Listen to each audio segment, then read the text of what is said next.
Family of 4, yeah. Oh, but the body's actually there. It wasn't there in Fate's Day Night.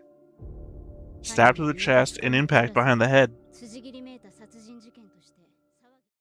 Hey everybody, welcome back to the Stoneface Reactions. I'm Theta, and we are back with another episode of Fate's Day Night Unlimited Blade Works. Once again, thank you to Fenrir756 for sponsoring these. I just also want to say, in case any oddity occurs, this is a 4 a.m. reaction, so apologies. I realized I had a lot more recordings to do, but I wanted to make sure this one got done today. So instead of pushing it off, I made sure to find the time, by which is to say I pushed myself out a little bit to get the time. So, yeah, we come back as we, well, I would say normally do, but this is episode 2, so you might not be aware. We usually come back with notes and a board, sometimes comments, and this time we come back with all 3. So let's go ahead and hit the board first. And as you can see, as I said before, we're using the same board for all 3 shows. And at this point, well, before we even started, we had finished Fate Zero. But at this point, me and Lessons have already reacted to the first episode of Fate's Day Night, the original. So that is also on the board. I'm not going to explain that here. You're going to have to watch the other show for that explanation and notes and whatnot. But I do have a board changelog for this episode. Or I should say episode 0. This is what we started on. I have added Rin, Ayako, Sakura, Shinji, Taiga, Issei, Shiru, Yukika, Kade, Kane, Archer, Lancer, and Saber. I tied Rin to her 0 self. Oh, sorry, I had done that before, but then I moved the board around. If I mentioned tying anyone together, I have not tied them together. The previous plan was to draw lines from the 0 board down to people represented in their other shows. I got rid of that because it looked ugly and I was unsatisfied with it. I might do it again, I don't know. I connected Ayako and Rin with a green line. I connected Sakura and Ayako with a green line. I connected Sakura to herself. That was the tie together thing. Sorry. It's still in my notes. I connected Rin to Sakura with a white line. While they were technically related, that in no way seems like the relationship anymore. I might change that. I've done it on a different show. I don't know. Haven't decided. Tell me in the notes. Tell me in your notes, your comments, whatever. 4 a.m. I connected Shinji to Sakura with a blue line, and to Rin with a white line with a purple arrow on it towards Rin. I connected Taiga to Rin with a green line. I connected Issei to Rin and Shiro with a green line. I connected Shiro to himself. No, I didn't. I connected Yukiya, Rin, Kade, and Kane with green lines. I connected Rin to Archer with a green line. I connected Lancer to Archer and Rin with a red line. And finally, I connected Saber to Archer with a red line. I understand that all of this might be pretty small and hard to see considering the size of the board. As always, the link will be down in the description to just see the image form of this, in which case you can zoom in, do whatever you like. Much easier to read. Alright then, so the notes. So before I even started taking my notes for the prologue, I needed to go back over episode 25 of Fate Zero for a recording I needed to do with Lessons. And getting to the end of that, there is a 5-year later moment between Kiritsugu and Shiro, where Shiro declares that he is going to be a hero in Kiritsugu's place since he is getting too old. When he does, the light shines down on Artoria, in the servant realm she exists in. I'd forgotten about that when I saw Saber show up at the end of the prologue, so I guess that answers who I should expect her master to be. Though somewhat odd, if true, given that Saber is attacking them and the impetus would be that Rin saved Shiro's life after Lancer would have killed him, unless I'm wrong about who it was she saved. At the same time, that would also mean that he wasn't just some bystander, according to their new rules. I mean, either that or he got resurrected by the pendant, and then was chosen by the Grail in Summon Saber. I should also note, now that I'm reading my notes here, I watched the episode, I reacted, and then I did these notes basically the same day that I watched the last episode. Specifically because the very next day, me and Lessons watched the Fate Zero remix episode, and then we watched Fate Stay Night on the same day. So I wanted to get the board done here, so that when me and Lessons watched, and I showed the board there would be this extra stuff on the side. Since then, I have also watched Fate Stay Night with Lessons, obviously, as I just said. So I now have extra context for what happened in those meetings. Unfortunately, I'm going to try and keep my note section separate. So, if I can, I'm not going to mention that context, because also, elements of that show may be different in certain ways, are so far. So I'm trying to keep them different, as though they're different shows with different reactions. That said, that's going to be difficult, but I'm going to try. So wait until next month for that next reaction. I chose not to add Tokiyami and Aoi to the board based on the opening flashback, only due to the fact that we are sharing the board with the Fate Zero board already. We know Tokiyami died back then, so it doesn't seem worthwhile to add him to this section based on a flashback. Now, if he magicked himself away to be present in the now as a ghost or something, fully on board for adding him. Equally, Aoi may or may not still be alive. We've only seen flashback version of her. If she shows up again in this show, we'll totally add her. So, I think this is 5 years after the time skip at the end of Fate Zero, right? I believe the final scene between Kiritsugu and Shiro was 5 years later, and then this refers to the events of 10 years ago, which would have been the Grail War. Here's hoping Glenn and Martha are still alive. They were pretty old too, and the element seems like Kiritsugu really aged really quickly. So Sakura and Ayaku are members of the archery team. Apparently, they recently lost a member. Don't know if that's just something said in passing or if it'll be a main character that we'll hear about later. Ayako in the English dub refers to a he that didn't come. So maybe Shinji? He refers to himself as team captain, and Rin corrects this to be vice captain.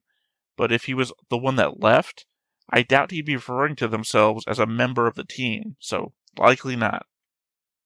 It seems like Issei and Rin have an antagonistic relationship, but unlike with Shinji, Rin seems to enjoy messing with Issei, while Issei seems more annoyed by it.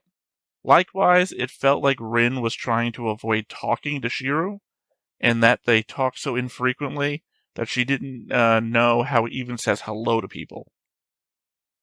694112 was the puzzle answer, writing it down in case the numbers mean something down the road. You know, how I just collect side information. I guess Kirei must have told Rin that Saber was the most powerful servant. No clue why, unless he was swayed by her anti-fortress noble phantasm. Or, I guess, if he was talking about the class of servant and not Artoria even. Still, I wonder what the basis for that would be. On the face of it, Kirei would have to think Archer would be the strongest, I would think, since he got Gilgamesh, who was arguably the strongest last Grail War. Also, as I write this, kind of funny we have at least 3 listed characters in the archery club that could possibly be masters, and none of them, if so, summoned Archer. So the last day to summon a servant was February 1st, which must mean that was the first day of the Grail War. Now, we know Fate Zero had a countdown timer going the entire season, but I assume that's because the show was set up to know when the ending would be, and to tease us viewers with that info. As far as I know, there is no hard limit on how long the Grail War can last. I mean, not unless Ilya shows up and slowly starts dying like her mother did. But even then, I don't know that that would be a time limit, more so just when the Grail itself would be forced to manifest. Rin's caller ID for Kirei's call says Fuyuki Church, I guess meaning that he took over his father's church from the last Grail War as his base of operations.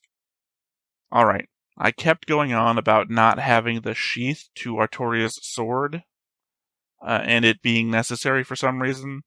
I forgot that we covered that in Zero, that sometimes it's not. I also forgot that they called it a catalyst. I suppose this also doubles down on my theory that Shuro is the one that summoned Saber, as we know it's Artoria that shows up, and Kiritsugu likely still had the sheath, which would have allowed Shuro the catalyst to purposefully summon her, though that must have been super awkward were he present for that to happen, considering how that relationship ended 10 years ago. Then again, also surprising that no one else intentionally tried to summon or manipulate a saber class, like how the Mataus intentionally summoned a berserker last time and modified them to be even more berserk. So far, of the two Archer servants I've seen summoned, they've both shared the same cocky attitude and great ego. I guess this guy is different in the terms that he was willing to hand over the fruits of his labor to Rin at the end, or at least he says, whereas Gilgamesh wanted all the world's treasures to himself, or said for himself. First off, it's entirely Archer's fault she wasted that command spell. If he thought they were so valuable, then he shouldn't have antagonized the person who has them. I guess maybe he saw her and thought she'd be a pushover or lazy enough just to go along. Not sure why, though. The same thing he says about her mana level later, you'd think he'd be feeling right now. Anyways, watching it in English the second time for notes, I love that in dub, she shouts, "You are my goddamn servant," at him. I don't know why, but cursing always seems so random in anime dubs that it's just hilarious when it comes out, and I love it. The difference between how Fate Zero explained how the Grail wish worked and how command spells work being told to us now is slightly staggering. In that, I mean the Grail's wish can't just be anything. It has to be something you know how to do. So unless you know how to alter reality, you can't wish for something that alters reality. On the flip side, if you can't teleport and don't know how to teleport, you can use a command spell to teleport.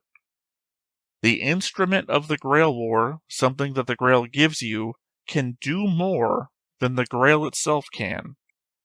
The more vague the order, the less effective the command seal order, says Archer. Though he says even 100 command spells could not compel absolute obedience in every word and deed, which just makes me think back to Kiri's dad and all his stored up seals all over his arm. Thinking about someone storing all of those command seals to create an absolutely obedient servant would just be crazy looking. Anyways, I don't know if Archer is just being coy or if the command spell worked.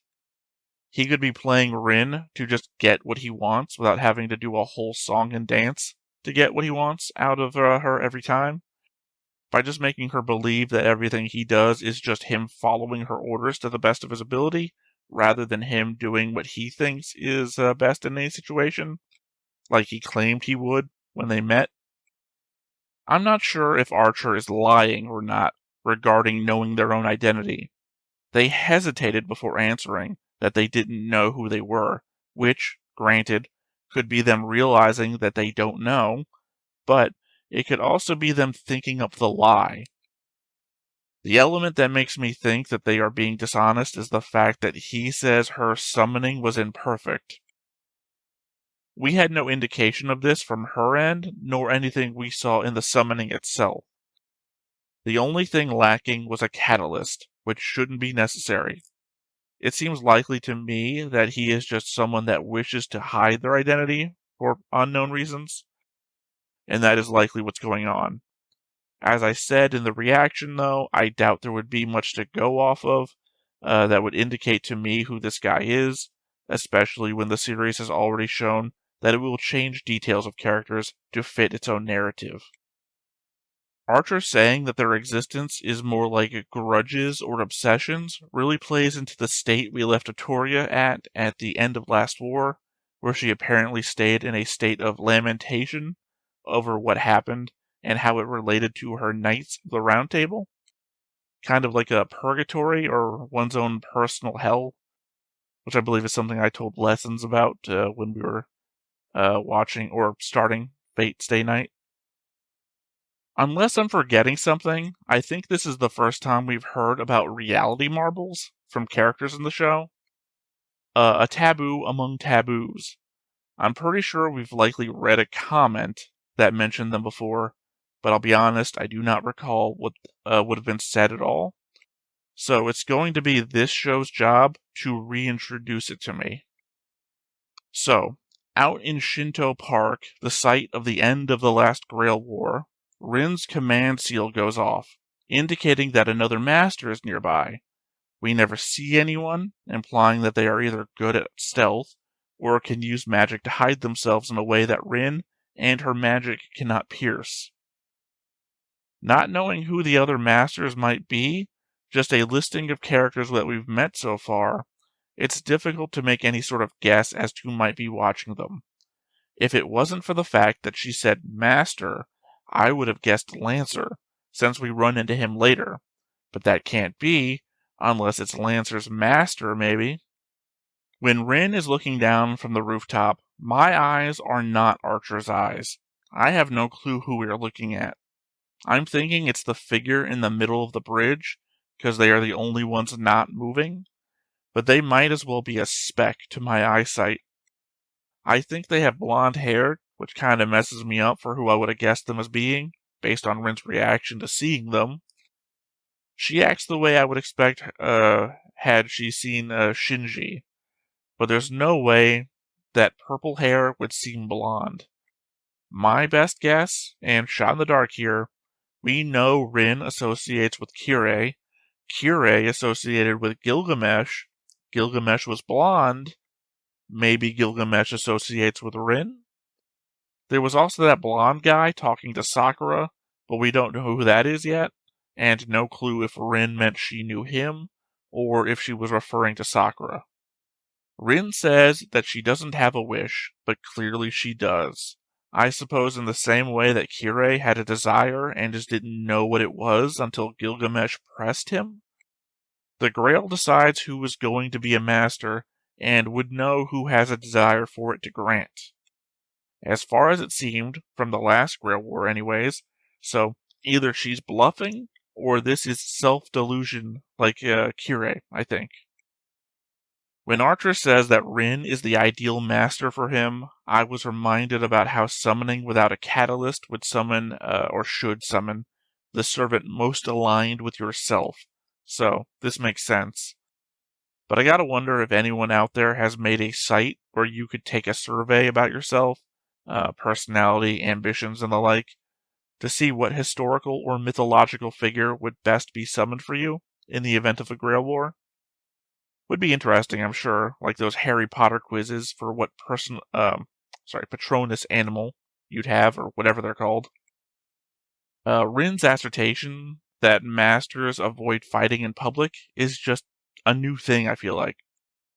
I remember Castor in the river, Kiritsugo bombing a whole building full of people. There have been some pretty public fights. If Kiritsugo were in this war, I have no doubt that he'd bomb a school to accomplish his goal. I think Rin only helped Sakura at the stairs in order to distract from Archer walking away invisibly, but opening doors. It does raise the question, though. Rin thinks the Mataus are second-rate and have fallen from their previous stature. Why? Did something happen to the old vampire? Or are they playing a different game to seem weaker? Zoken had abandoned the last Grail War in order to try and win this one with Sakura. So it would seem odd that Sakura wouldn't be a full-on mage, or magus, or whatever they call them. I have to suspect that she's hiding her true strength and pretending to be weak and submissive. The element of Shinji existing throws me, though. Where did he come from? Is Sakura actually weak and Zoken found a replacement? For sure, something to keep an eye on. So the third rate field contained 7 runes that were done in a writing Rin doesn't know and is above her head, meaning that the field was obvious for a reason and the threat too large to ignore, dissolving all the students at the school. That makes it seem intentional, designed to lure someone out, which it did. If Rin knows who the other mages are at the school, it seems likely that the other mages might know who Rin is, and thus this could be designed specifically to lure her out. It's also in the back of my mind that if we are playing this masters cannot be seen fighting thing, then maybe this is designed to create a battlefield of no witnesses by dissolving everyone present. At the same time, Archer implies that this could be a means by which another servant could be trying to shore up mana reserves themselves, in which case this would feel like a caster move, if this caster is anything like the last one. I assume Rin's "you'll get no help from me" was more of a covert way of letting Archer do whatever he would, as he said he would when they first met, without giving anything away to Lancer, who would hear their conversation, and less of Rin being stuck up or self-important. Clearly Archer knows who Lancer is. Wish he had said it out loud so I could add the name of the... Bleh. I wish he had said it out loud so I could list the name on the board. I think I might just be seeing what I want to see, but it seems like Archer's blades form a sort of yin-yang thing. They got circles on them, they do that dual color thing, might be a hint towards a Chinese historical character, or at least maybe a Taoist one. Shots in the dark here.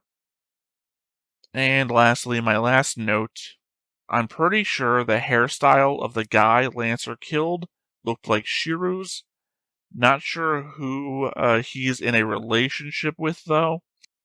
For a moment, I thought it might have been Shinji, and maybe her was Sakura. But going back to look at earlier in the episode, those weren't the shoes Shinji was wearing earlier. Those shoes match what Issei and Shiro's, and I think the hair looks more like Shiro's. Also, I thought they had died. I missed their chest rising and falling. So maybe Rin didn't bring him back to life with the pendant. However, if they did, I still stand opposed to that choice. We have no idea if this guy was a master or became a master. If they were or did, then that's a mistake to bring back an enemy. Further, what if her father's will was actually about bringing him back to life, and that this pendant was the way to do that? Hell, even what I said in the reaction, maybe this was an extra life she could have used herself, and now it's gone. Alright, I said we had a comment, and we do, from Fenrir756 themselves, obviously from the only episode so far, from the Patreon prologue. I'm really looking forward to you reacting to this, and how you'll compare it to original Fate Stay Night anime you'll watch with lessons. Here are my comments. Fate Stay Night the anime came out first, then Fate Zero, then Fate Stay Night Unlimited Blade Works, and then the 3 Fate Stay Night Heaven's Feel movies. Fate, Unlimited Blade Works, and Heaven's Feel are all alternative timelines to the 5th Holy Grail War, and since the Fate Stay Night anime has a mix of all 3 routes, with a focus on the Fate route, there will be some overlap with what you see in the Unlimited Blade Works. Also, the same studio that made Fate Zero made Unlimited Blade Works, and this show is meant to be a direct sequel to Fate Zero. Some fans call Unlimited Blade Works Unlimited Budget Works. Sorry, I forgot to put the air quotes up there. Because of the increase in quality of the animation, especially the fight scenes. Saber is unique as a servant, as she is being summoned directly from the point before her death, which we saw her return to at the end of Fate Zero on the hill. So unlike other servants, she will have her memories of the Fourth Holy Grail War and cannot return into spirit form. Sorry, cannot turn into spirit form. Did she ever turn into spirit form before? I guess not. I guess she got teleported by a command spell once and just, rode a motorcycle everywhere. I was gonna say I don't think that was ever implied, because in my head, she was returning to, a limbo state with, all of her regrets laid out in front of her. I don't think I realized that that was, before her death, which just makes it even more confusing about where heroic servants come from. Because again, I thought they all had to be dead, but then again, some of them are mythological, so it's only just their mythology that creates them, in which case they wouldn't have anywhere to return to live or dead. Probably something that's been explained to me in comment before that I just simply do not remember. Matao Shinji is not adopted into the Matao family like Sakura was, and he is the son of Matao Byakuya, the guy Kiritsugu tortured when he went looking for Matao Kiria at the Matao house after Irisvel was kidnapped. I remember who you're talking about. I guess this comes from a manga, or sorry, I keep forgetting this is based on a game. Because I'm like, how would I know that? How would I possibly know that? But I guess you're expected to have played the game to be able to know that. Because I remember that guy, I just never even thought about him as a Matao. I just thought he was like a servant or something. I mentioned this once or twice in my Fate Zero comments, but the fact that Rin and Sakura are sisters was originally a big reveal in Heaven's Feel. You should watch this show with the understanding that no one except for the Matao family, Rin, Sakura, and probably Kotomin Kirei are the only ones who know, that Sakura was originally a Tosaka and was adopted by the Mataos. So everyone thinks Shinji and Sakura are blood siblings. Would Kirei know that? Why would Kirei know that? Well, I guess Kirei did have a conversation with Zoken. Zoken could have revealed it, but why would Zoken reveal it? Oh, Zoken wanted to torture, what was his name? You literally just told me in the comment. Shit, I'm so bad that I can't remember the thing you just told me. Anyway, he wanted to torture that guy.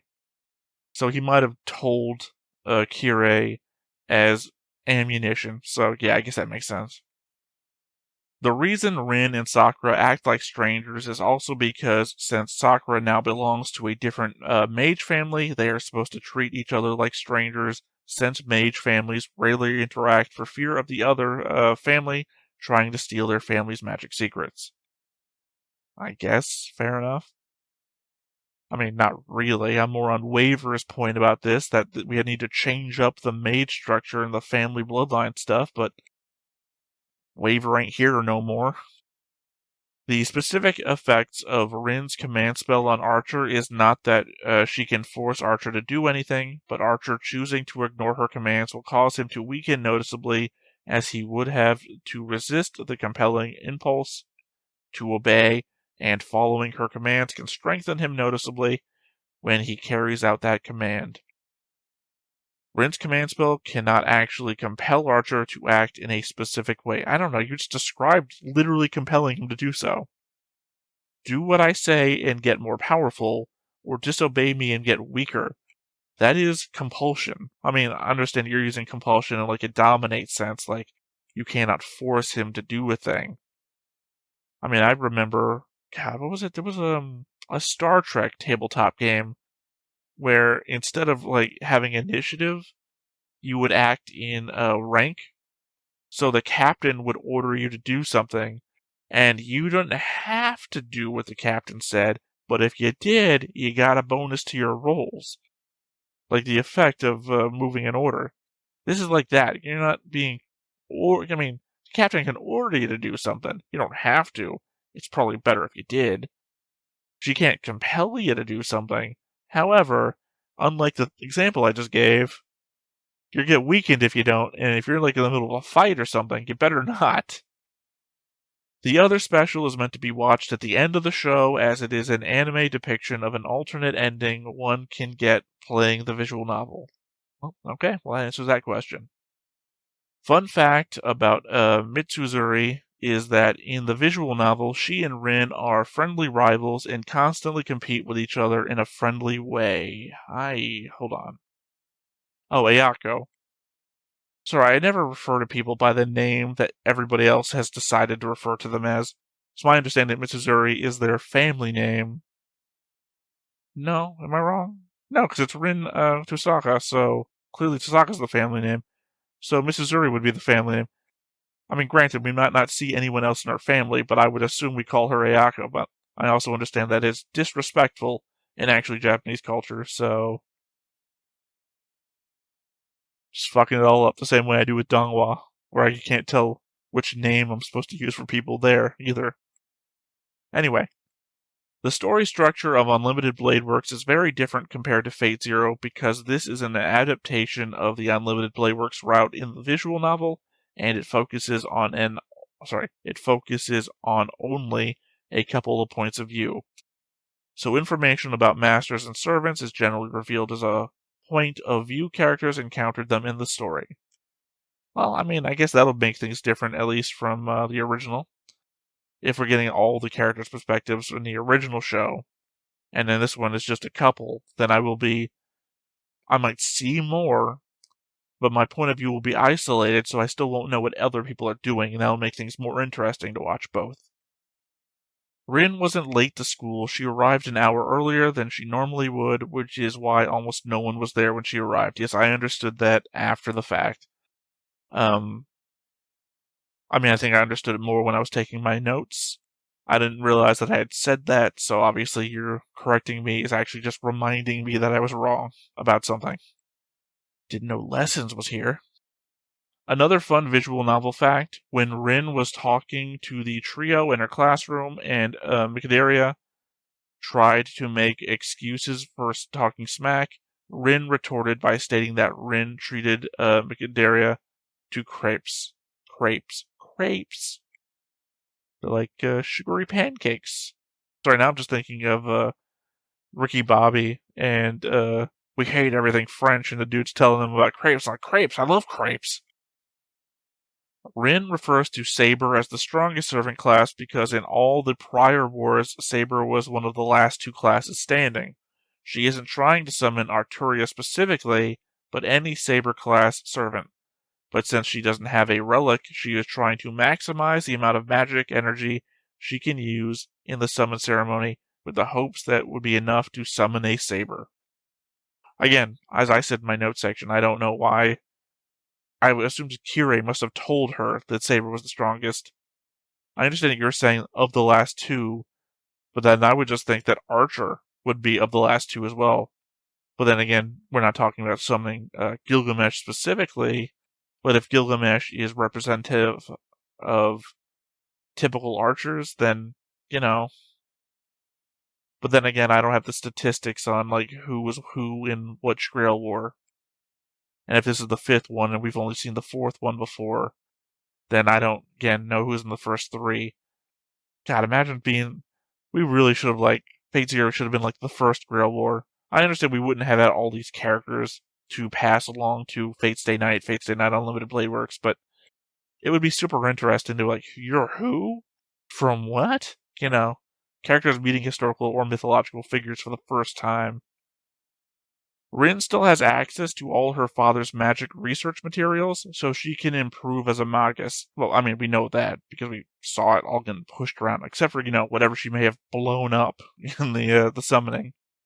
Saber will be the same person as she was in Zero, but will all the memories and trauma from the Fourth Holy Grail War she endured. Yeah, I believe that was mentioned a lot in the silver chat on the Discord when people were talking about if the Fate series was going to be continued by Sevtq, because I believe, I mean, it's not a spoiler because there's no actual facts or details listed in this, but I believe they said they were unhappy with how Saber changes from Zero to the rest of the Fate series.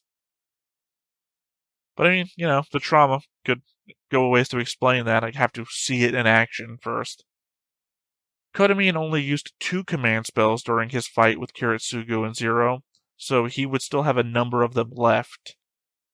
That is where I'm disagreeing, I think, if we're talking about the same thing. Because it seemed to me that Kiritsugu shot him with the magic line. I can't remember what they're called. Circuits? I watch too many shows with like magic body stuff. He shot him in the arm with the magic circuit destroying bullet, which I believe had the effect of destroying the seals. I mean, that's something we said, and I think both me and Lessons agreed with it. I don't know. Obviously, that doesn't make it true, but that was my impression. In Zero, Saber was given a very specific command to destroy the Holy Grail with her Noble Phantasm, but her innate magic resistance enabled her to somewhat resist the first one, but she could not resist a second command spell imposing the same command. Well, I mean, there you go. As for my previous note about how the command spells can do things that the Grail Wish can't, implies that Saber's innate magical resistance is enough to resist infinite magic power. Again, in the fact that, well, here's the problem. Maybe I'm just being a little flippant. I was going to say that it can teleport you even if you don't know how to teleport, but maybe that's not true. The fact that this is a world with mages, most masters are mages, I assume all masters are mages, might imply that all of them know the theory around teleporting, so when they do the command seal, it is enacting a thing that they know how to do. They just might not have the power to do so, which does fit in with the Grail Wish thing. If you've been screaming at your screen about how wrong I am in my previous notes, and it took me here, like 10, 20 minutes to get to this realization, I apologize. However, if I'm wrong and I was right before, then I retract the apology. When Archer says, I don't know why you put quotes about this, but Rin suits her, it could be interpreted as an insult or rude because the characters it uses means cold, dignified, or severe. Okay, I don't know why you put dignified in there. That's not an insult. At the same time, that's just one of those issues with the Japanese characters being able to be read multiple different ways. Sorry, I was just taking my notes on Apothecary Diaries just before doing this reaction. And in that episode, Mao Mao leaves a note behind. Granted, though, I don't know. Since I don't read the language, I think Apothecary Diaries is supposed to be in China. So I don't know if that was Chinese characters, or since it's a Japanese anime where they speak Japanese, if the characters were Japanese. But the element that they're like doing like a hidden message thing and they're trying to figure out what the word is because it's hard to read, that would turn one of those in every Japanese text into a puzzle if you were trying to figure it out. I don't know. Sorry, I don't know. I don't have much to say about this. Obviously, having not much to say turned into too much to say about nothing.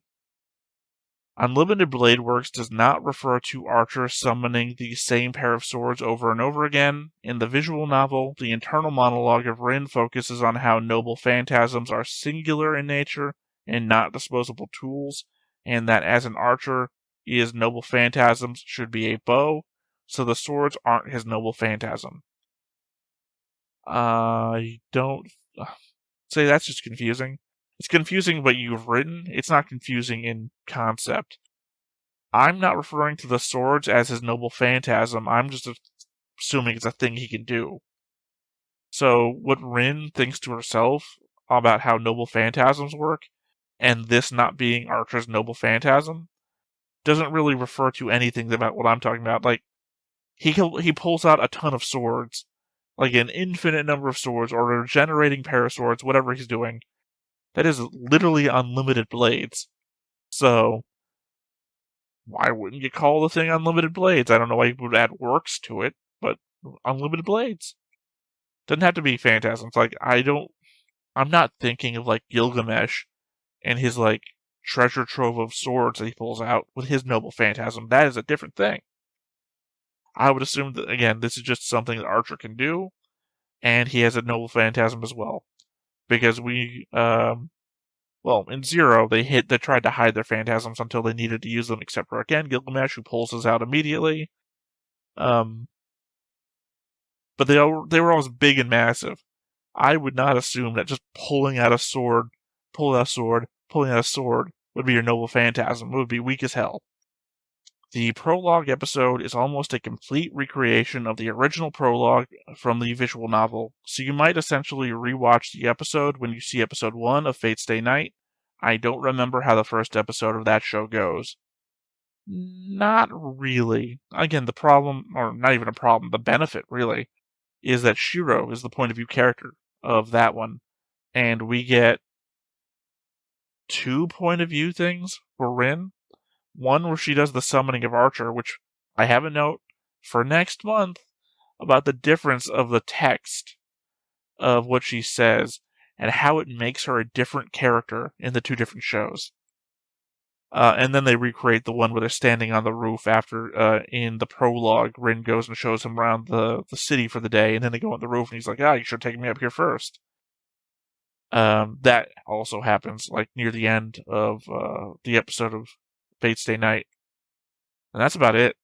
The rest of it is Shiro and what he thinks and what's going on with everybody he knows. One of the rules of mages is to keep magecraft secret from the normal society, and they do this by either mind-wiping or killing the witnesses. In Zero, there were too many people at the river to kill without risking further exposure of magic, and the mist from the river and monster obscured enough that they couldn't really tell what was happening. Remember that the whole reason that the church paused the war and ordered all of the other masters to kill Castor first was because Castor and Ryunosuke were not even trying to conceal their use of magecraft from the public. I mean, fair. I guess the element here is that when I was considering that and talking about it during the episode, is I was thinking more about the fact of the Grail War, which again really just comes down to a dude with a spear swiping at a guy with swords, and less so keeping the secrets of magecraft, right? Although, to be fair, how much magecraft did we really see in Fate Zero? I think what you're talking about there at the river was most of it from the series, right? Otherwise, there was the fight back at I want to call it a cottage. Castle? There was the fight at the castle, which again was the middle of nowhere, so not really a great example. That was about it, wasn't it? Everything else after that was just guns and shit. So there was like 2 mage fights I can really remember. 2 locations that had fights with mages, I should say, in all of Fate Zero. So it's a difficult example to pull from. Or not my first thing to pull from when I'm thinking about why these rules are here. I would be careful what you put on the board that Lessons can see, as you are going to get a bunch of reveal either way earlier than him, or that he will not get all that from just watching the Fate's Day Night anime. For clarity, I intend to sponsor you at least through all of the Heavensfield movies, which, by the way, I have. Obviously I haven't watched them yet, but when I was looking at my specials, I got those 2, the prologue and the thing at the end, and I've got the 3. I have everything. I have everything in advance just in case. I should say that the Heavensfield movies I have with the Fate's Day Night stuff, the Fate's Day Night Unlimited Bladework stuff I have is the 2 specials, and there might be more. Hold on, I'll just double check while I'm talking about it. Yeah, no, that was it. With the Fate's Day Night Unlimited Bladework stuff, it's just the prologue and Sunny Day. With the Fate's Day Night, just original stuff, I got TV reproduction volumes, the Unlimited Bladeworks. I guess it's a special on its own. And then the 3 Heavensfield, Presage Flower, Lost Butterfly, Spring Song. So, yeah. But I don't know. You guys tell me, and I will follow what you guys tell me. As for the board, ironically, I believe it was it Henry that said this very same thing? Nope, sorry, it was Master Detective, who also said, to be honest, might want to keep the board separate. Stuff from the Unlimited Blade Works board could spoil some things on the normal Fate Stay Night board. Here's my thing, and I'm going to say this in the gentlest way possible. Y'all are the ones who could fucking spoil everything for Lessons. I'll tell you, Lessons is not watching this. Lessons is not spending his time watching me react to a thing. And I would certainly hope he's not spending his time pre-watching something ahead of us. So the board is going to be the only way he would ever see any of it. And I said this like 17 times if I said it once. I told him these two shows are different. So unless one of you says in a comment, like, if you comment on Fate Stay Night that the boards could spoil him, that is the only reason why he would possibly think the things happening on the right-hand side of the board are also happening on the left-hand side of the board. So don't do it. I can only be a filter for so much. One of y'all might get past me because I didn't pre-read something, or, you've seen plenty of times where I just sit here going, no, I'm not going to say this out loud. It's on you. I'm keeping the board as is, only because it's simpler that way. Well, also because I wanted all in one reference, not for Lesson's sake, for my sake. It'll help me too.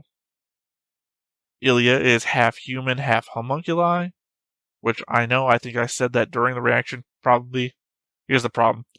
I may have said that no times here and like 5 times in Fate Stay Night. The problem of remembering what I said in which show is going to become a problem eventually. I would also argue that Ilya is half homunculus. I think saying half human is understood until we get to a point where, like, Wukong is a character in the show or something. At the moment, everyone is human. Even the servants have a human appearance. You could say that they're like spirits or whatever, but they look human. We would just assume they're human. Alright, and the last bit of the note, it will be interesting seeing you react to this and the original anime, as Unlimited Blade Works is considered to be much better quality, both on a production level and story-wise.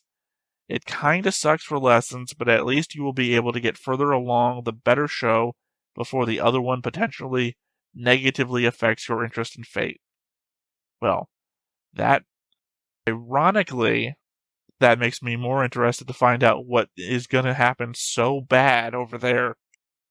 I will say this, just before I started doing my notes on Apothecary Diaries, as I already mentioned I was doing before I was getting this done, I did rewatch Fate Stay Night, the original episode, because I wanted to, or I hadn't yet done, since I got a month in between meeting to do it, the notes and the board on that one. But since I was planning to record this, I was like, shit, I better get that done so that I can have the board on there so that you guys would know that I'd seen it and have everything on there. I don't know why. There's no particular reason to, but I like to feel like I'm getting stuff done.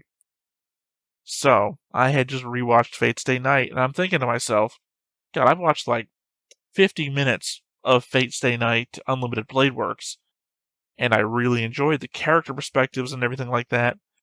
But I really feel like I got more information on the setting from Fate Stay Night, the original episode. Like, there was more to enjoy in Unlimited Blade Works, but I feel like I got more information, and I think that's from that previous thing that you pointed out about Unlimited Blade Works having a limited perspective set of just a few characters, whereas I feel like with Shiro, we like traveled to more characters, and those characters gave us more exposition about stuff. So questions that I had for this, and then later on went to Fate Stay Night, and I was like, oh, okay. Obviously, if you're looking at the board, you can already see that I have Kiritsugu on there marked as dead. So I was like, I don't know if I was thinking about it with Unlimited Blade Works, because Shiro never really shows up except for those 2 times, as per my notes. But we got there in Fate Stay Night, I'm like, Mike, he's dead? He's dead. Like, I was not shocked, but I was very surprised because I just thought he was going to be a character, and then he's in his backstory, just like he's dead. I was like, oh, what the hell? So obviously, I have a whole note section thing for Fate's Day Night when we record that. It's probably going to be in a couple of weeks from now, so can't really talk about that more here. But just know that that was a big surprise for me, and I guess not really going to come up here in this show. Anyway, all of that said, that is it for the notes. That is it for the comments. That is it for the board. I'm just now seeing that this is going to be just about another 50-minute long episode, which I didn't prepare for, considering it is now 5 a.m. Gonna get to it, though. So let's go ahead and hop on in and see what episode 1 of Unlimited Blade Works has for us. But before we get started, make sure that you hit the like button, hit that subscribe button, comment down below to feed that algorithm. On top of all that, if you want to watch more shows like this, unfiltered, uncensored, and uncut, as well as some early access stuff, you can check it out over on the Patreon. It's just $5 a month, but hey, no pressure. There's zero pressure in order to do that. It's just a little bit of extra support, and it would be greatly appreciated.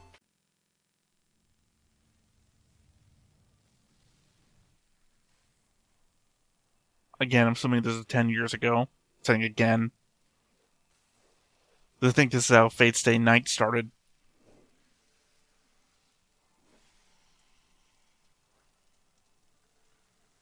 Definitely got a higher budget for fire animation.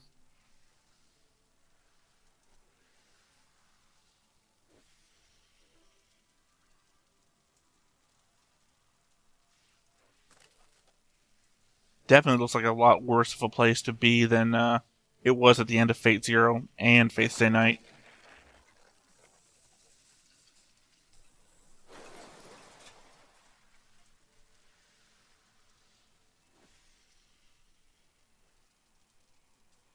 Because if you recall, it was like Hiratsugu was digging him out of rubble. No fire and everything.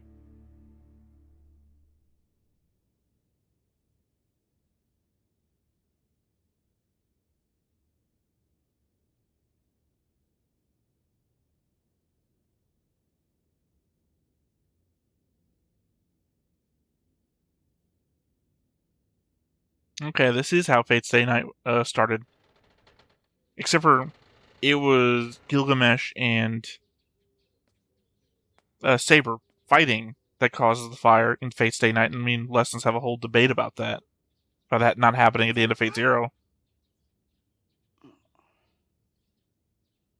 Senpai, 起きてますか? おはよう、さくら。はい、おはようございます、先輩。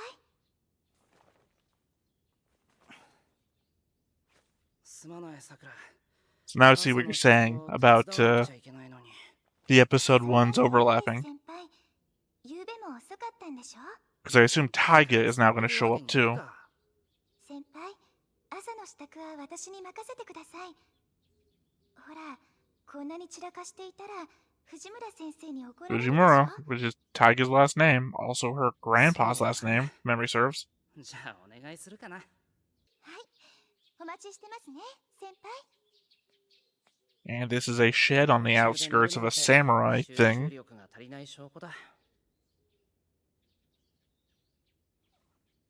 Right, and he has the power to detect what stuff is made of? Yeah, sorry, I apologize if this just turns into 40 minutes of me saying everything that's about to happen. Also, first time with the opening, but we just turned that off in the headset because unfortunately, as I've told you all before, I cannot have it play. More than that, with Fate Zero, and assuming this is going to happen with Fate's Day Night Unlimited Blade Works and Fate's Day Night, they are very copyright heavy with their music. I don't know if you've ever noticed, because you guys, well, I'm saying you guys because this is going on Patreon first. You guys on Patreon just get all the music anyway. When it comes to the YouTube side of all this, I gotta separate the music from the text. Or, sorry, the text. The dialogue. So you guys on YouTube are just getting the dialogue with no background audio. Plus, the visual blocking layer thing that I gotta do. So unfortunately, it's the only way to get it up on YouTube. I've said this a number of times. I don't care about monetization on YouTube. I just want you guys to share the experience of watching stuff with me. So I get it up there any way I can with the minimum amount of interruption. But, just how it is. So I will hear this again when I rewatch it to take notes. So don't worry, I'll have thoughts about the music. Not good thoughts, but I'll have thoughts. I'm not a music reactor.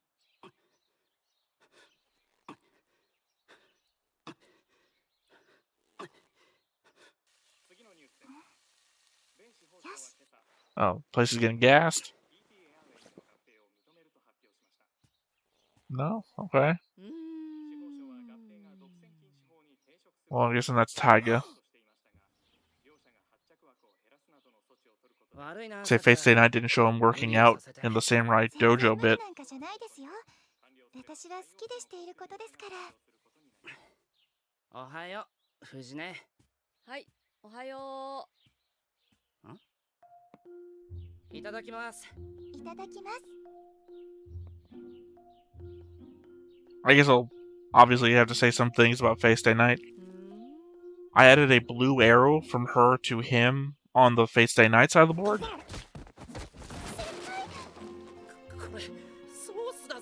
Hot sauce? No, I don't. Never tried oyster sauce. I would say I added the blue line because she's supposed to take care of him like a mother. I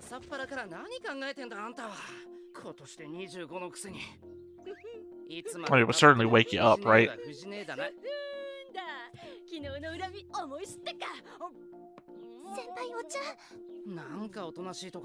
mean, I like her. She's a funny character. I like the overtop animation she gets in Fate Stay Night. これから急いでテストの採点しなくちゃいけないんだからさ。そういうわけで急がないとやばいのだ。ごちそうさま。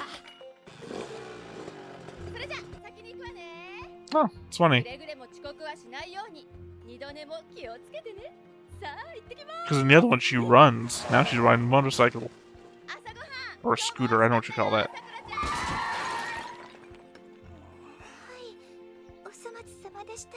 Sorry, I literally just got done writing a note about this very specific scene, so it's just funny seeing it again. いくら地主の娘だからって、なんで毎日うちで飯食ってんだよ。まるで居候じゃないか。昨日藤村先生に何かしたんですか? I appreciate that he's eating it anyway. それじゃあ先輩が悪いです。ダメですよ。 Yeah, she doesn't like being called Tiger.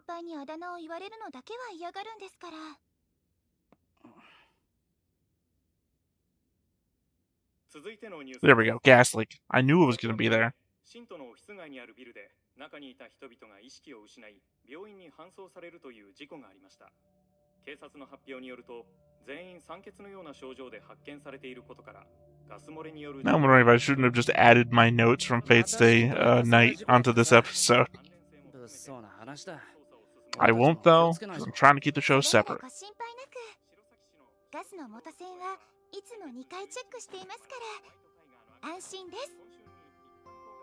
This obviously does answer my question about who the she was from my notes. Obviously I got that from the Fate Stay Night episode, but now we're getting it here too.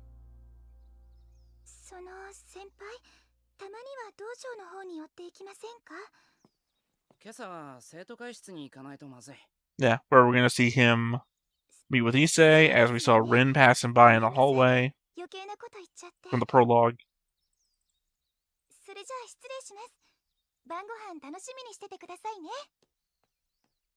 And then she's gonna go run off to meet Rin at the archery. Here's the thing. I know this might seem annoying because I'm just essentially watching the same thing again, but I actually really like this.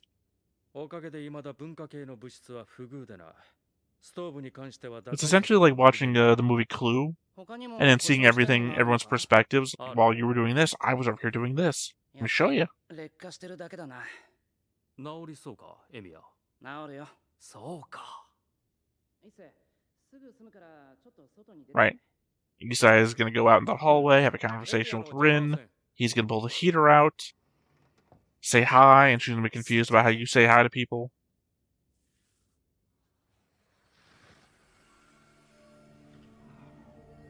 電熱線が断線しかかってるのが2つと、電熱管はまだ持つな。 To be fair, though, this would be like a fucking superpower in the real world today. I mean, technically, it is a superpower. I don't know what the hell I'm talking about.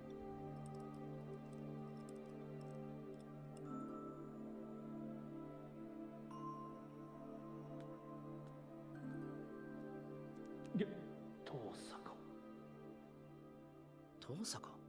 あら、生徒会長。こんな朝早くから校舎の見回り？それとも各部室の手入れかしら？どっちでもいいけど、相変わらず豆ね。 And as we learn from Fate's Day Night, Issei is the one person who does not like Rin, apparently. Bad feeling he has. Although, more going on with him than I thought. Like he's going to inherit a shrine or something? で、次はどこだよ。あまり時間ないぞ。ああ、次は視聴覚室だ。前から調子が悪かったそうなんだが、この度ついに天寿を全うされた。 See, it seems like he has his head down all of the prologue. You hear he's actively looking up at her. 見てくれると助かる。俺から見れば臨終だが、お前から見れば仮病かもしれん。そうか、なら試そう。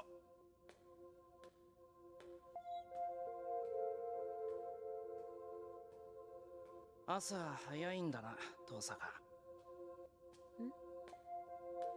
Is that how you say hello? Oh, was that an internal thought? I thought she said it out loud. Anyway, I'm assuming that she's distant to him because of Sakura's relationship to him.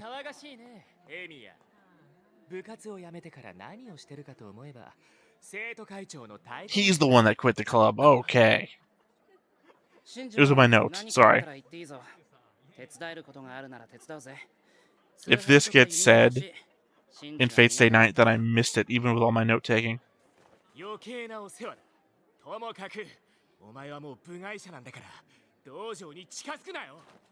Also, Shinji did not make an appearance in the first episode of Fate's Day Night, so this conversation couldn't have happened for me to have known, so never mind. No apologies. そんなものか。そんなものです。おっと、藤村先生がすっ飛んでくるぞ。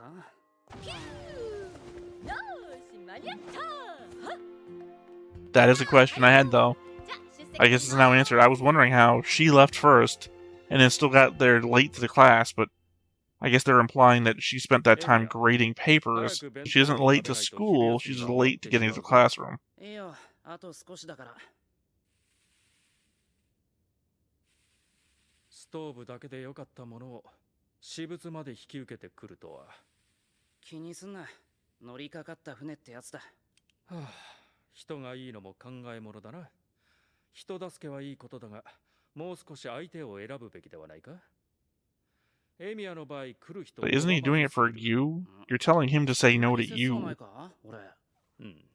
これでは心ない連中がいいように利用しようというものだ。たまには他人の頼みなど断ってもよかろう。何言ってるんだ。人助けは善行だろ。寺の息子が咎めるようなことじゃないぞ。しかしな。 Temple. I said shrine, temple. Close enough. このまま行くと潰れるというか。忠告は受け取っておく。 So really, episode 1 of Unlimited Blade Works is like, I guess, the first 2 episodes of Fate's Day Night.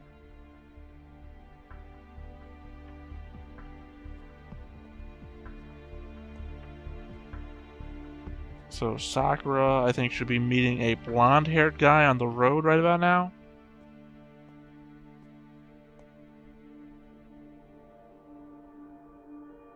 Huh. No, I mean, this happens in Fate's Day Night. I don't know why I'm hung.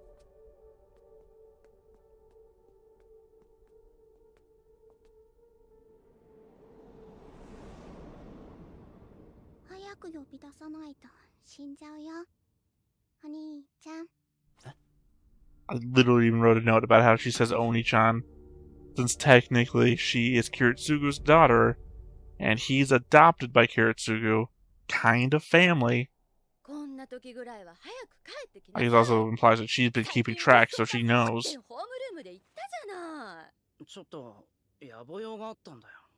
はあ、キリツグさんに似たの And again, I apologize that this is very annoying. This is exactly why I said I don't typically react to shows that are about manga that I've read, because this is all I do there too. Oh, I remember this from the manga. This is how this happened in the manga. This is how this changed. Blah, blah, blah, blah, 白は blah. 困った人を放っておけない性格なのよ。弱きを助け強きをくじくってやつ。子供の頃の作文なんて僕の夢は Afflict the 正義の味 comfortable? Is 方 that what she になる just こと said? ですだったんだから。すごい子供だったんですね。そりゃ藤姉がいたからだろ。ダメな大人を見てると子供はいろいろ Well, 考 I mean, it would え be るんだよ。 Kiritsugu's fault, wouldn't it? 悔しかったらちゃんと自分で飯を作ってみろ。お姉ちゃんは悲しいよ。さくらちゃん、おかわり。 Thought that would have been the conversation where she would bring up the fact that she had made a promise to raise him like his own mother.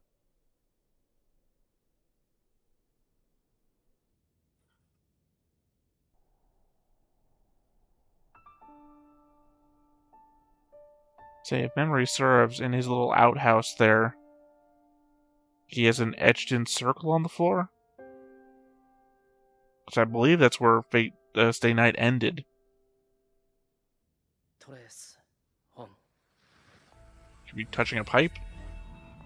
Yeah. 基本骨子、解明、 Sorry, like I said, I'm in the weird position 構成材質解明。 that I just took my notes on the Fate Stay Night episode, a month ahead of time.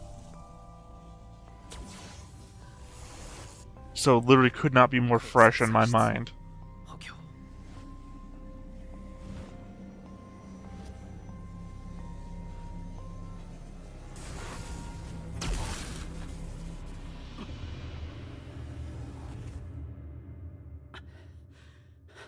I'm assuming as though he does summon Saber.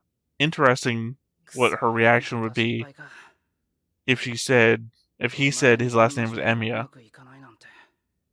いつまでも半人前だ。 I mean, though we did see her rushing in to attack Rin, so we kind of know where this does end up.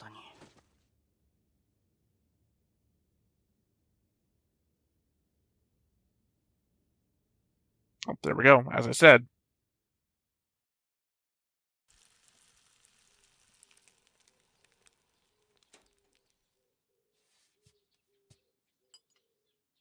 さくら、ちょっと待った。はい。その手 Did you 首。 burn yourself? Or the fucking Matao is up to Matao shit again? 妹に手を挙げるなんて何考えてやがる。違います先輩。これは転んでぶつけちゃったんです。転んだくらいでそんなあざがつくか。 Why are victims of domestic abuse always tripping and falling? 本当に兄さんは関係ないんです。私が一人で怪我をしただけなんで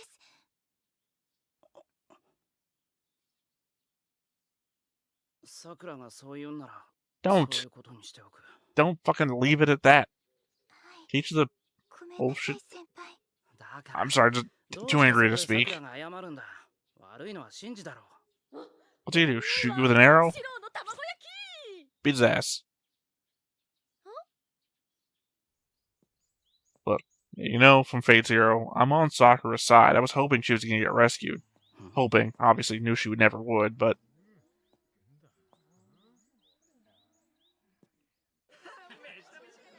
I believe in Fate Zero, Sakura's with him to see the police cars go by. ああ、すまないっす。今日は食堂で済ませる。珍しいな。何かあったか。別に。うん。失礼。竜道はいるか。ああ、はい。何ですか、久月先生。 Lunch lady set. 昼はシェフの気まぐれランチ This で is す a か。 gamble. 今日は生徒会長と一緒じゃないんだ。まあな。 Is that Ayoko? なあ、三つ釣り。最近、さくらは元気でやってるか？さくら？元気に頑張ってるよ。そうか。問題は兄貴の方よ。一年の男子に八つ当たりしまくりでね。なんで？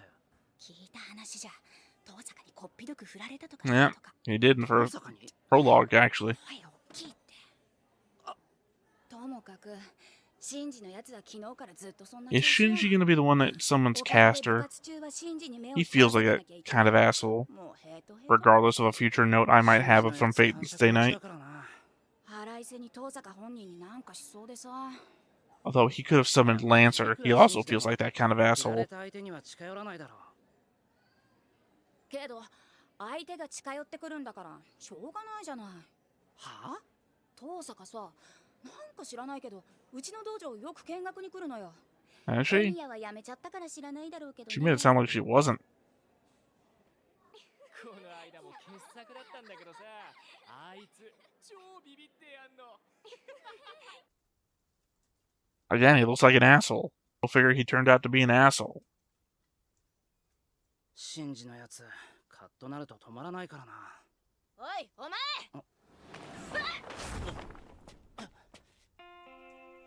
的を信じ、あいにくだったな。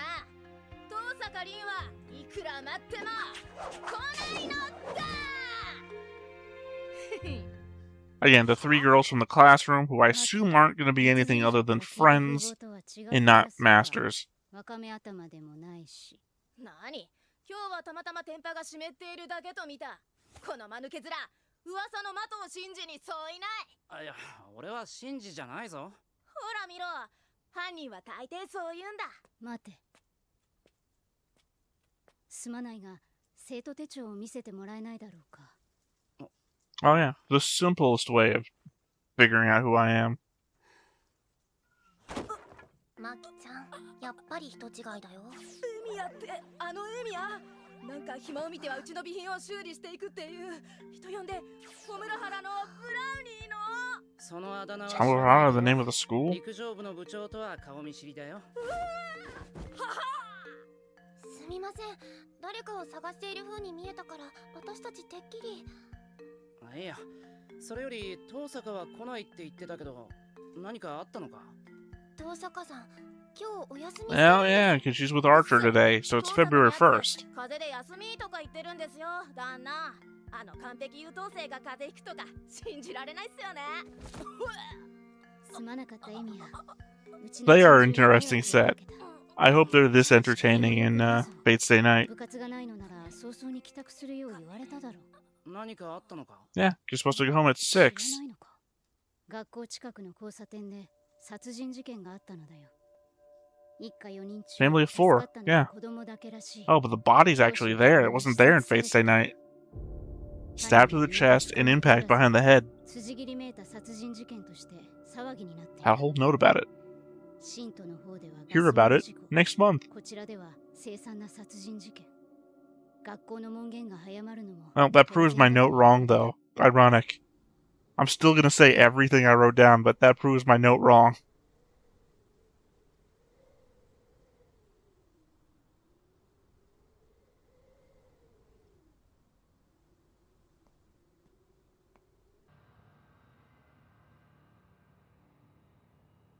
わかってるさ。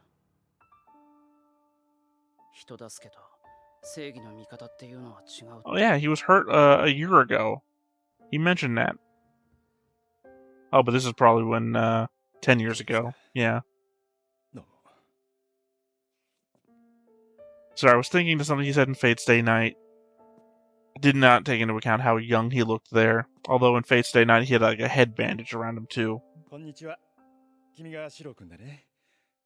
率直に聞くけど、孤児院に預けられるのと初めて会ったおじさんに引き取られるの、君はどっちがいいかな？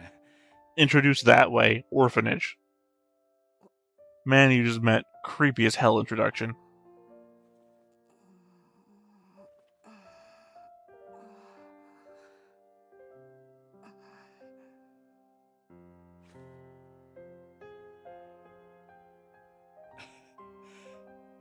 よかった。Yeah, he looks more like the kid on the right there. 家に一日でも早くなれなくっちゃいけないからね。おっと、大切なことを言い忘れた。一つだけ教えなくちゃいけないことがある。いいかな。うん。はじめに言っておくとね。I'm a mage? 僕は Yeah. 魔法使いなんだ。 Kind of breaks the rules of the state in front of all these kids. See, I was thinking that he's lying. Because we know his backstory. He didn't train as a mage, he trained as an assassin. He like learned a couple of mage powers from what's her name?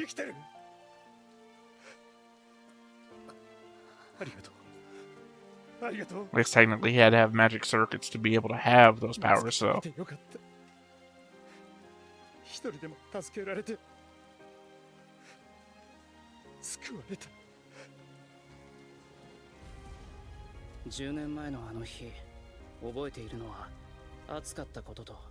Sorry, you know Lessons is the one who has that quote, save a man, save the world, or whatever it is. その誰かも死んでいったこと。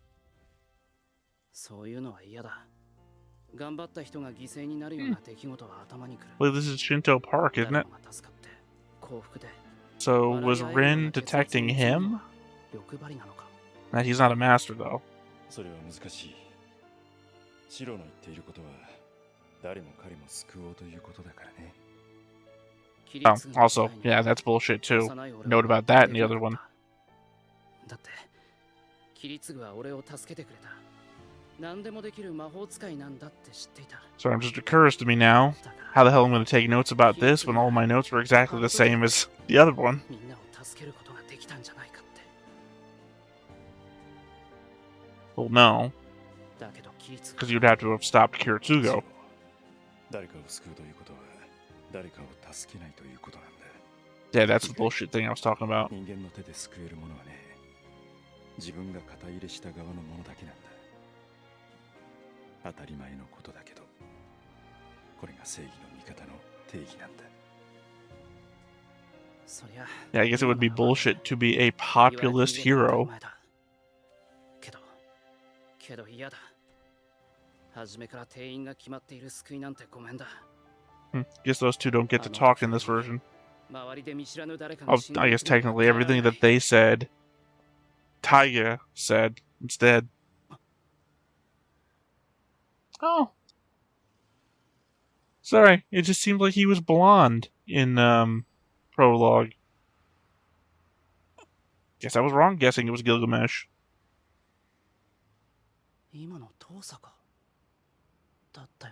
Well, never mind. It answered it. I mean, I was wrong, but I'm happy that they answered it.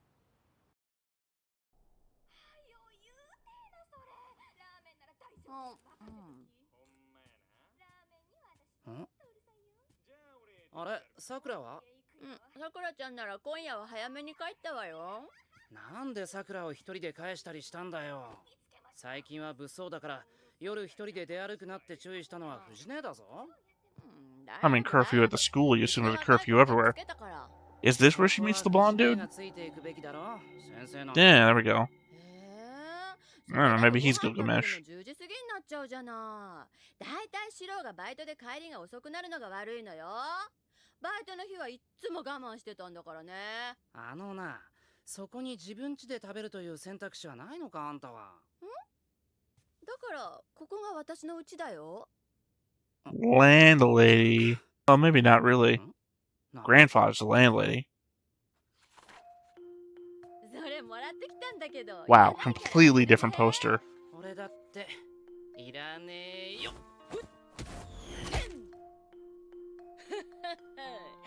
シロの腕で私に当てようなんて甘いわよ。悔しかったらもうちょっと腕を磨きなさいね。 I guess she didn't get the metal poster this time either. Again, I just watched it. It's in my head.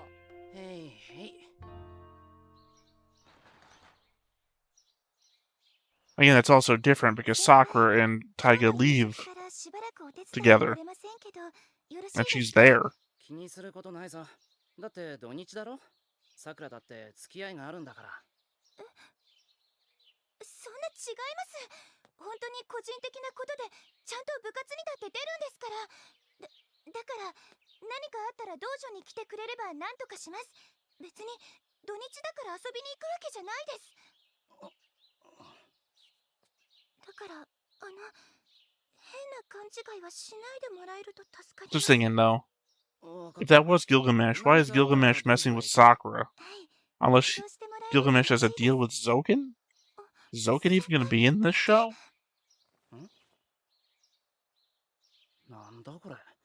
Curse mark. Curse mark. Is it curse mark? Command mark. 痛みもないし、すぐ引くだろう。大丈夫。気にするほどじゃない。はい。先輩がそういうのでしたら。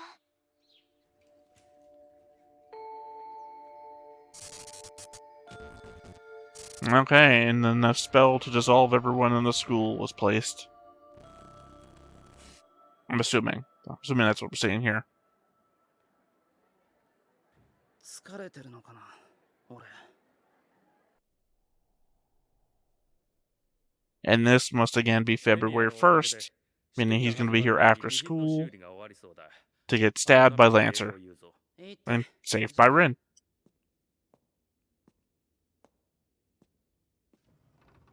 Although, wait, didn't that happen the same night she was on the roof? I must be misremembering timelines. シンジ。まだ学校にいたんだ、エミヤ。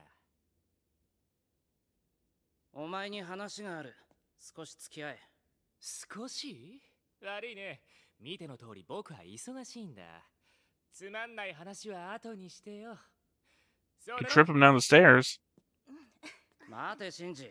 さくらの手首のあざについてだ。はあ？さくらがどうかしたって？はぐらかすな。お前またさくらに。知らないよ。あいつのことなんて。They can look bad in front of the girls. あのさ、エミヤ。お前うざいんだよね。Have plenty of time in the world if they don't want to hang out with you anymore. なおさらお前には関係ないことじゃない？本当に覚えはないんだな。ないね。それとも何か？僕にやられたってさくらが言ってるのかい？いや、ほら見ろ。人をむやみに疑うのは良くないよな、エミヤ。I mean, you're a dick. そうだな。 Very punchable face. 悪いと思うなら頼まれてくれよ。うちの弓道場さ、今割と散らかってるんだよね。そんなに暇ならやっといてくれない？エミヤくん。それって先輩が藤村先生に言われたことじゃ。そうですよ。ちゃんとやっておかないと。いいんだよ。だいたい今から片付けしてたら店閉まるじゃん。じゃあ、あとはよろしく。待ってよ先輩。 I like that they're not just like... Yeah, I like that they're not just followers. They were at least concerned and talked back to him. Again, it explains why he was here after school. 変わらないな、ここも。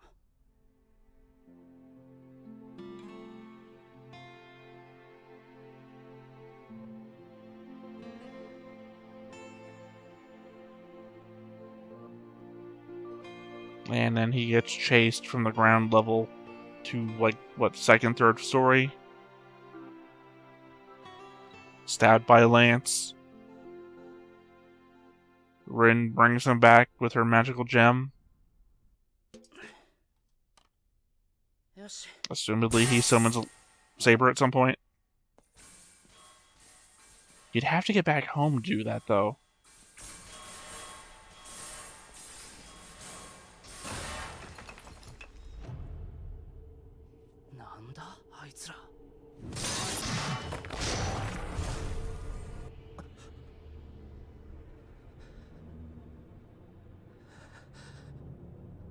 I mean, Ilya did warn him. Summon or you'll die.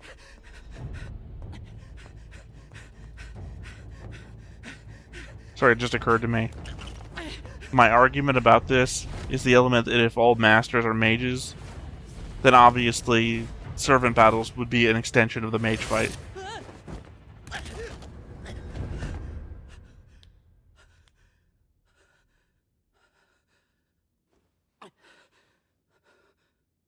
Is he already dead? Yeah, but say, I thought maybe he stabbed him so fast and hard that he just didn't realize.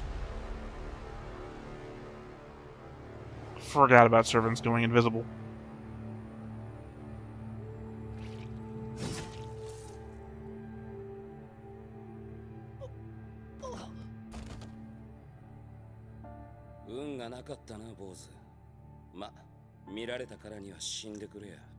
Well, he didn't try really hard, he just stabbed him once.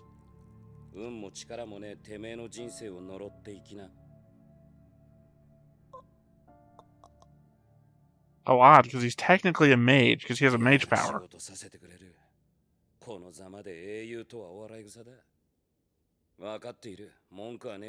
I mean, you seem like an ass, too.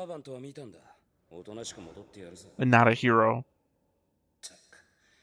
Oddly looks different from his Fate Zero counterpart. I mean, not just animation style, like different hair.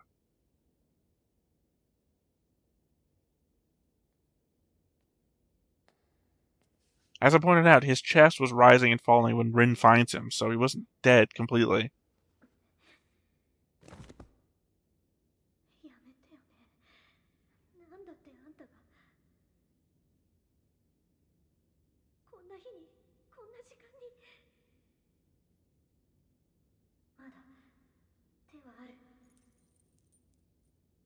Well, we didn't get to hear the she'll never whatever. The reference to Sakura.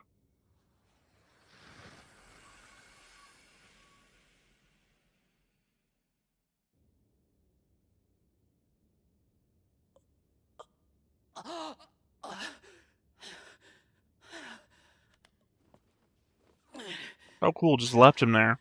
So if Lancer was just still hanging out. Stabbed again.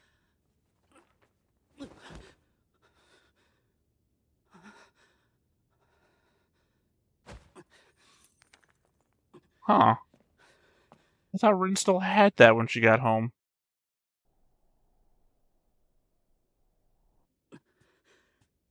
Because I thought she still had it, and I thought it was like a reference to it, like being empty of magic. I'm just misremembering.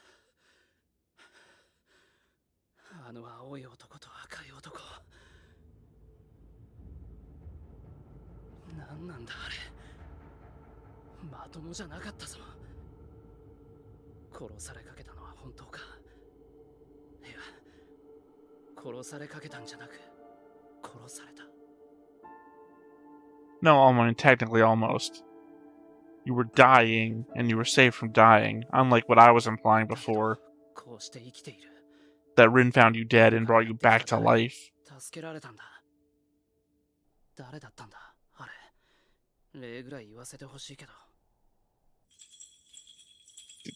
Lancer follow you? Yep.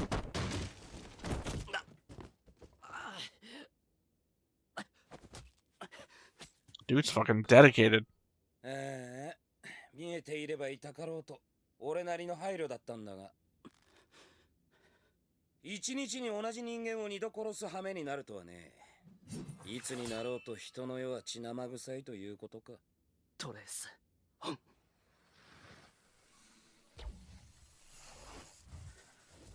Gonna reinforce a paper roll?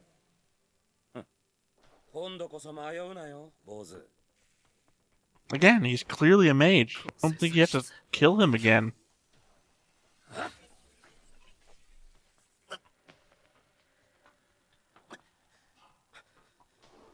Oh, 変わった芸風だな。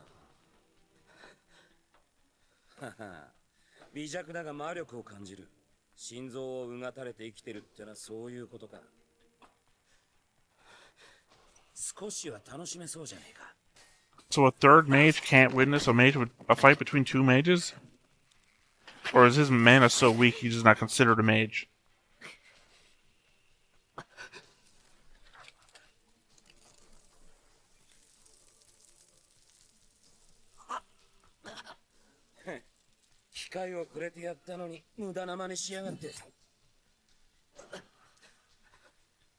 If he's so low on mana, how does he summon Saber? I know it. Maybe it's in one of the boxes. The catalyst. 爪だ。今のは割と驚かされたぜ、坊主。しかしわからねえな。起点は聞くくせに魔術はからっきしときた。筋はいいようだが、もしやお前が7人目だったのかもな。ま、だとしてもこれで終わりなんだが。ふざけるな。Would somebody else get the command seal if they were to kill him now? Or would this be a 6-person Grell War?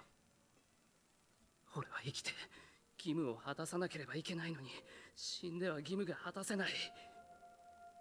こんなところで意味もなく、平気で人を殺すお前みたいなやつ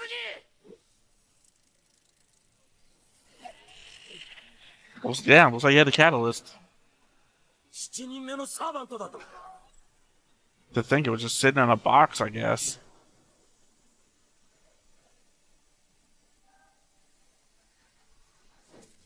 とあなたが私のマスターか。 I thought she's asked the name, and this was all gonna get fucked up. Same way her, Rin and Archer went through the whole name thing. サーバント・セイバー、召喚に従い参上した。マスター、指示を。 I mean, she heard him 5 years ago, and it like drew light on her. これより我が剣はあなたと共にあり、あなたの運命は私と共にある。ここに契約は完了した。 It's weird that, to what you guys say in the notes, I mean comments, that she's still alive, but considers herself a servant. Because technically, she's just being called from time, from the same point of time. That's pretty fucking crazy to get that, to consider. It's a well-animated Dragon Ball Z fight.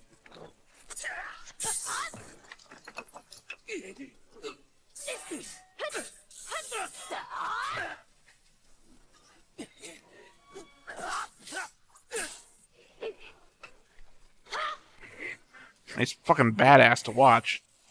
Though her invisible sword is a lot more visible than it used to be. 自らの武器を隠すとは何事か。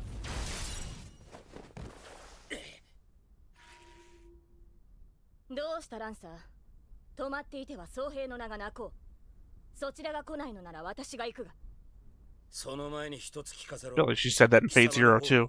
それは剣か。さあどうかな。斧かもしれぬし、槍かもしれぬ。いや、もしや弓ということもあるかもしれんぞ、ランサー。 Nah, I just got done fighting Archer earlier today. あの構えは。ついでにもう一つ聞いとくか。お互い初見だしよ。ここらで分けって気はないか。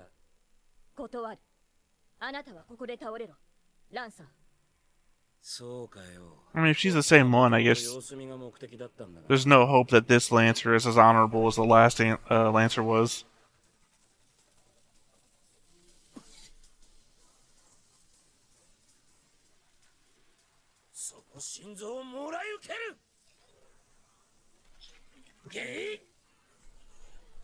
Volga?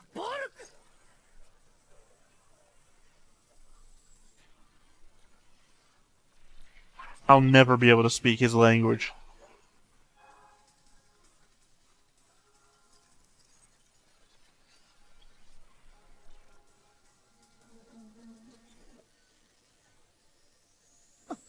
What caused that?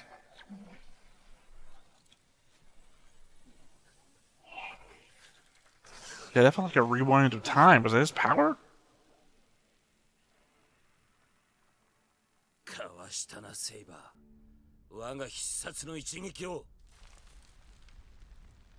It felt like he saw the miss and then reversed it and did it again. ゲイボルク、オンミはアイルランドの光の巫女か。ドジったぜ。こいつを出すからには必殺でなけりゃやばいってのにな。I don't know. Seems pretty strong. う Like, ちの雇い主は臆病でな。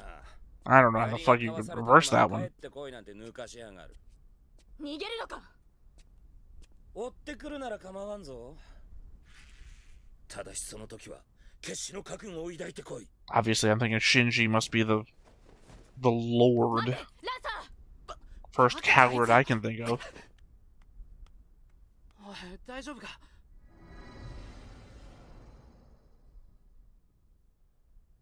Yeah, I guess she must have the sheath. 一体何なんだ?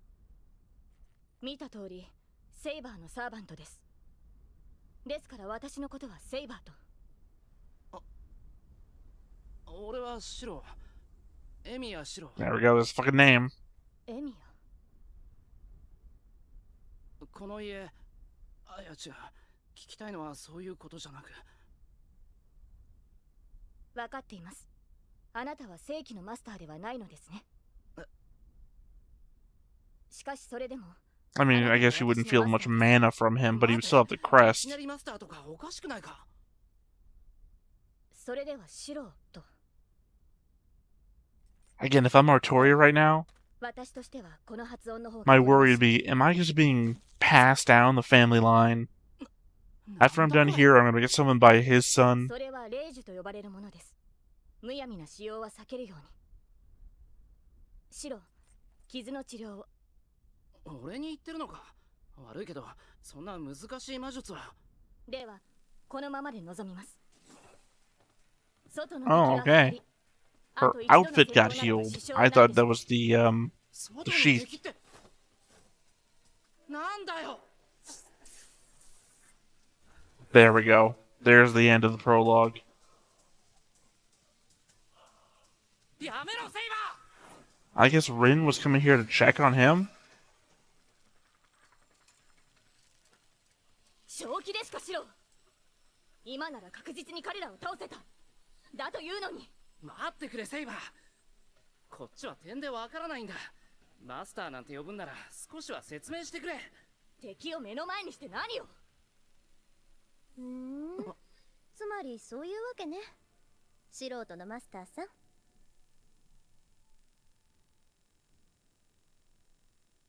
とりあえずこんばんは。エミヤくん。 Please don't end here. What? Sorry. Obviously, I just went through, what, 40-ish minutes of a show I'd just already seen, plus the bits that were from the prologue that I'd already seen. Again, sorry, I have to talk over the ending credits as well. And I will see them again when I do the rewatch and take my notes. I just got through so much stuff that I'd already seen. Didn't stop me from having comments, by the way, so I'm sure some of you are like, shut the fuck up and watch the show. Do what I do. That was the most interesting part, because it was the culmination of the prologue. It was a bit of what happened to Lancer and Shiro after that. Okay. Oh, sorry. For some reason, I was looking at Artoria and thinking, oh, something's happening with him and Rin. Just fucking what's stupid. Also, you guys can't see it if you're on YouTube. Stop talking about it. That was the culmination. It was the explanation of how Saber just wound up there in front of Archer, because I guess technically we didn't know Archer was just standing outside of Shiro's house, so that makes sense. This element that he told her to stop, which I have to assume used a command spell, which is a complete waste of command spell. 正真正銘のエセ神父よ。シロは私のマスターだ。まさか。聖杯戦争に参加するか否か、ここで決めよう。エミヤシロ。Alright, well, I guess Kira contacts everybody. It's just the element that he tells her to stop, and I was like, okay. Rin knows that she saved Shiro earlier. Is she just going to eliminate possible competition right off the bat, not having known that she was rescuing a previous master, as I said, was the part that I disagreed with before, that she didn't know, and now she does know, and her his servant is frozen in place. Perfect time to eliminate somebody. But is this going to be the good guy route? Are we going to team up against a greater evil or a stronger power or whatever the fuck Kirei and Gilgamesh are up to, assuming Gilgamesh is around and cares about all this. Again, I assume he's still the blonde dude that was talking to Sakura. Because, who else would it be that we're keeping hidden? But I don't know why we would keep him hidden. Because this is Unlimited Blade Works. And being Unlimited Blade Works, being the follow-up to Fate Zero, you have to assume that these people would already know who these people are. I guess, in case you haven't seen Fate Stay Night. I don't know. I just don't know. That is a remaining question, I guess. If it is Gilgamesh, why are they associating with Sakura? What's going on with the Mataus? Is Zoken still around? Is Sakura not their ticket to winning the Grail Lore? Is Shinji their ticket? Because in my head, Lancer is with Shinji, the cowardly lord. Dude, man. I want that guy to get beaten up so badly. I want him to experience what Lancer and Lancer's master went through in Fate Zero. I want him to have that fate. It's in the name. But I mean, that's 3. Assuming that I'm right about Shinji, that's 3 pairs. Because, that's Archer and Rin. That is Saber and Shuro. And if I'm right, Shinji and Lancer. Which means we got, 4 remaining? Berserker, who was just mentioned in The Next Time On. Caster. Rider. And... trying to do this off the top of my head. Obviously, I could pan over to the board if I wanted to. Saber, Archer, Lancer, Caster, Rider. Oh, Assassin. Assassin could be anywhere. Who am I missing? God damn it. I'm just going to pan over to the board because this is not going to be fun to edit out. Archer, Lancer, Saber, Rider, Caster, Assassin, Berserker. Sorry. In the one that I brought up Assassin, I didn't mention Berserker. The one I brought up Berserker, I forgot to mention Assassin. Okay, that's our 7. So we still have... Ironically, when I'm looking at the board in my key, I have Archer, Lancer, Saber. So the 4 I couldn't remember are all the 4 beneath them. So yeah, and it's still my assumption that the person who put the spell in the school is going to be Caster, because the person who knew an ancient language that even Rin didn't know, and Rin is supposed to be, the Sakas are supposed to be still, I guess, the strongest mage line around. So Caster, the one who's supposed to be the greatest with spells, I imagine, would be the one with that knowledge. Still, again, it's interesting. It's also interesting to note the differences between the 2 shows. They're not major. Again, well, most of them aren't major. Some of them kind of are. Sakura went off and did her own thing throughout the day instead of being there with her boy to witness the ambulances and police go by. So he kind of experiences that on his own, and it doesn't seem like they have a conversation about it later. She's missing during that night where she's there during the episode, so I'm noticing the differences. They're not stacking up in a major way just yet, but these things can be cumulative, so anything's possible. And I already said, for my next month's episode with lessons, have a note about the, not transcription, incantation that Rin gives to summon Saber and gets Archer, and how the 2 are different in different ways. That makes me think notes for next month. It's very difficult for me not to give my thoughts away for both things at the same time. In that aspect, what's different is a note that I can have for that show and not this show. As I said during the reaction, it's going to be a thought process now when I come back from the next recording about what to say that I didn't just already say for Fate Stay Night. Because granted, this one does have different events, and I appreciate that, so that will definitely be the source of notes for it, I think. Otherwise, it's a good show. Shinji,